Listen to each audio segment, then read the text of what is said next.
Herhalde bu yemeği sevmeyen yoktur. Islak hamburger yapacağız. Ama bunun için kasaba gidiyorsunuz. En sempatik sesinizle bana yarım kilo döş kıyma ver diyorsunuz.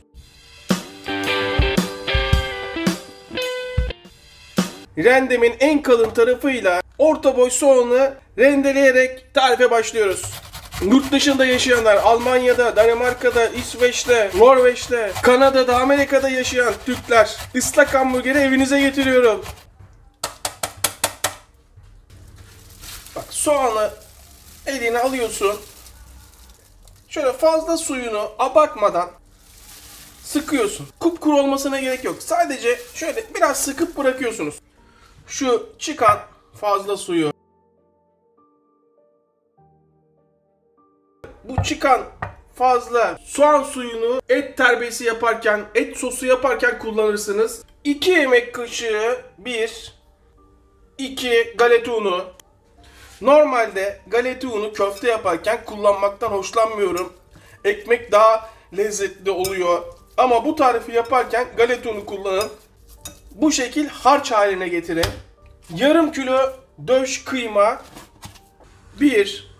2 çay kaşığı tuz, ıslak hamburger satan büfelerin silahı, 2 çay kaşığı kimyon, yarım çay kaşığı karabiber, isot. Şanslıyız, Vefalı Türk'ün gönderdiği isot. 2 çay kaşığı isot, 1 yumurta. Bütün malzeme bu kadar. Şimdi burada en büyük silahımız yoğurmak. Yaklaşık 5 dakikadır yoğuruyorum. Öyle 2 dakika yoğurup bırakmıyorum. Burası önemli. İyice yoğurduğunuza, bütün malzemenin karıştığınıza emin olduktan sonra kıymanızı şöyle yerden yere vurun. Burası mutfak. Kıracağız, dökeceğiz. Bütün stresimizi atacağız. Hayatta en sinir olduğunuz, en sevmediğiniz ve bir şey yapamadığınız ama içinizde ukde kalan lavuğu düşünüp kıymayı yerden yere vurun. Yerden yere. Kıymanın bütün havasını aldığınıza inandıktan sonra şöyle yanlardan boşluk bırakıp yayıyorum. Kapağını kapat. Bu hemen buzdolabına.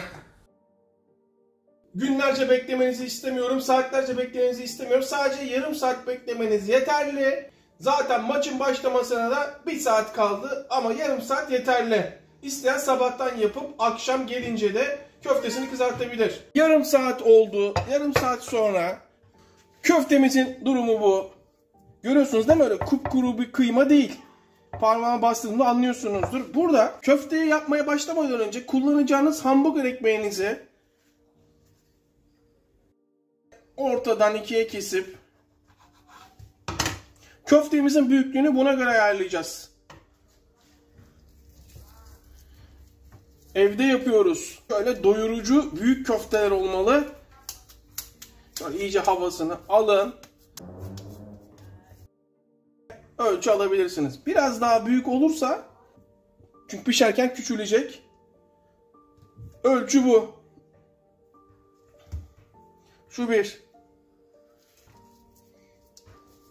Yine bir parmak kalınlığında bırak. Olay bu. Ocağın başına geçebiliriz. Nasıl gözüküyor? Ocağın en büyük gözü en güçlü şekilde yanıyor. En kısıkla ortanın arasına getiriyorum. Ben çelik tava kullanacağım. Siz teflon tava kullanırsanız çok daha rahat edersiniz. Sadece 2 yemek kaşığı ayçiçek yağı tavanın her yerini yağlıyorum. Çelik tavayla yaparsanız çok daha lezzetli olur. Ama teflonla yaparsanız risk almazsınız. Tava ısındı. Toplam 4 tane yapacağım. 4 tane benim için yeterli olur. Şu dev gibi olanı görüyor musunuz? Bu annem için. Zaten bu tarifi annem için yapıyoruz. Dışarıda ıslak hamburger yemiş. Hiç beğenmemiş. Yapar mısın dedi. Bir şey de istemez normalde. Yaparız tabii ki. Bunu daha sonra kullanırız. 4 tane yeterli sayı olarak. Çevirelim. Evet, tam istediğim gibi. Bakın hiçbir yapışma yok.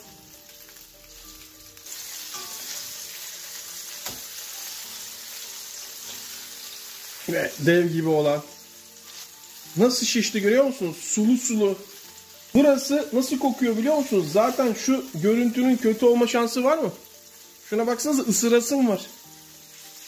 Nasıl şişti? Tamamen sulu sulu. Artık köftelerimizi alabiliriz. Artık kızartma işi sizde. Yaklaşık 15-20 dakikadır pişiriyorum. Çok sıcak ama siz yapmayın, eliniz yanabilir. Nasıl sulu olduğunu görüyor musunuz? İşte böyle kızartmak lazım. Şu suya bakar mısın? Görüyor musun? Böyle kızartmak lazım. Hamburgerin sosunu yapacağız. Çoğu kişinin gözünde büyüttüğü sosu o kadar kolay yapacağız ki siz de şaşıracaksınız. Şimdi şöyle 2, 4, 5 tane domates kullanacağım. Her domatesi 4'e bölüyorum. Hemen ortadan 2'ye.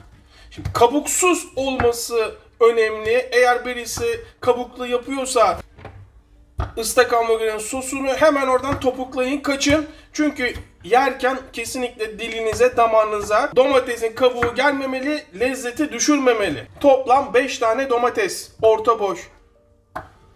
6 tane, en az 6 tane sarımsak, büyük boy. Şöyle sarımsakları da ortadan 2'ye kesip daha sonra kabımızın içine, köfteye sarımsak kullanmadık. O yüzden burada en az 6 tane sarımsak, 1 yemek kaşığı domates salçası. Koray, domates salçasını da şimdi mi atıyoruz? Evet. Tam bu sırada atıyorsunuz. 1,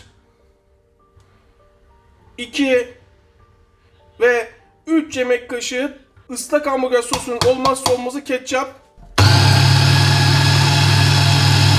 Paramparça oldu. Artık sadece sosu pişirip baharatlarını eklemek kaldı. Sos tavası alın. Bakın buradaki bütün yağı alıyorum. 1 yemek kaşığı zeytinyağı ve 1 yemek kaşığı tereyağı. Yağ erimeye başladığı anda yaptığımız sosumuz. İşte yine keyfim yerine gelmeye başladı. 1 yemek kaşığı şeker. Artık baharatlarını atmaya başlayalım. 2,5 çay kaşığı tuz. 1 çay kaşığı karabiber. Bakın yağları görüyor musunuz? Nasıl ayrı ayrı yağlar. Koray, ayçiçek yağı kullandın, zeytinyağı kullandın. Neden tereyağı kullandın? Lezzet ufak detaylarda saklı. Birebir sosu yapıyoruz. Kaynamaya başladığı anda altını kısıyorum. Kapağını kapatıp 15-20 dakika pişmeye bırakıyorum. 20-25 dakikadır pişiyor. Beraber açalım. Artık altını kapatıyorum.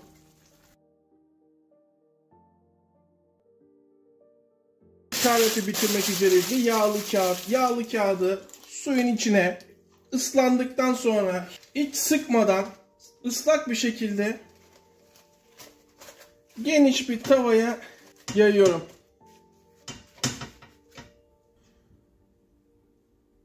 Sostan hemen tavanın altına.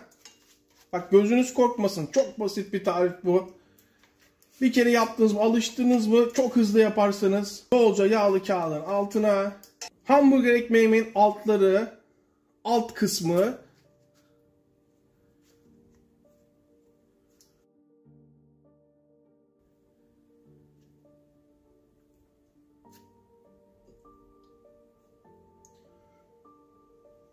Bolca sos. Kapat. Sos. Kapat. Sos. O inanılmaz sıcak.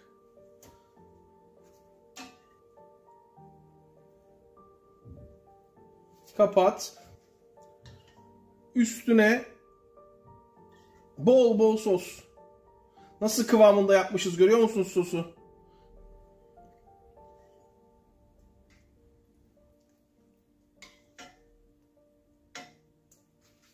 Kapağını kapatıyorum. 5 dakika boyunca kısık ateşte pişiriyorum. Kaynamaya başladığı anda, bakın görüyor musunuz, fokurduyor. Fokurdamaya başladığı anda ocağın altını kapatıyorum. Kapağını kapatıyorum. 10 dakika boyunca terlemesine izin veriyorum. O kadar yumuşamış ki dikkatli olmam gerekiyor. Nasıl gözüküyor? Allah.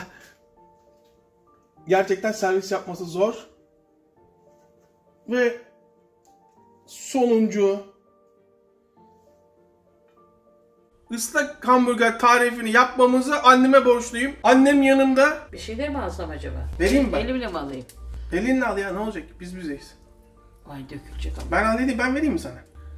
Ben sana yapayım, dur bir dakika. Hizmette sınır yok. Evet. Açın ağzınızı. Al anne. Güzel olmuş, eline sağlık. Bir tane de sizin için hazırlayayım. Yurt dışında yaşayanlar, memleket hasreti çekenler, Almanya'da yaşayanlar, Norveç'te yaşayan, İsveç'te yaşayan izleyiciler var. Açın ağzınızı. Bu lokma sizin. Koray ellerine sağlık, çok güzel olmuş ya. En son yediğin yeri beğenmedim, gittim adama da söyledim. Görüntü şu. Bu ne biçim ya dedim. Daha da yemem dedim ama o iyi olmuş, iyi. Adam neydi? Şok oldu. Allah'ım hiç olmadı orada. Nasıl kovacak, cesaret edecek? Köftesi pişmemiş diyenler falan varsa kalın diye artık pişirmişti sizde. Maç başlamak üzere. Dinamo Fenerbahçe maçı. Koray çok güzel olmuş. Yemem zannettim ama sen bir tane daha bana ver.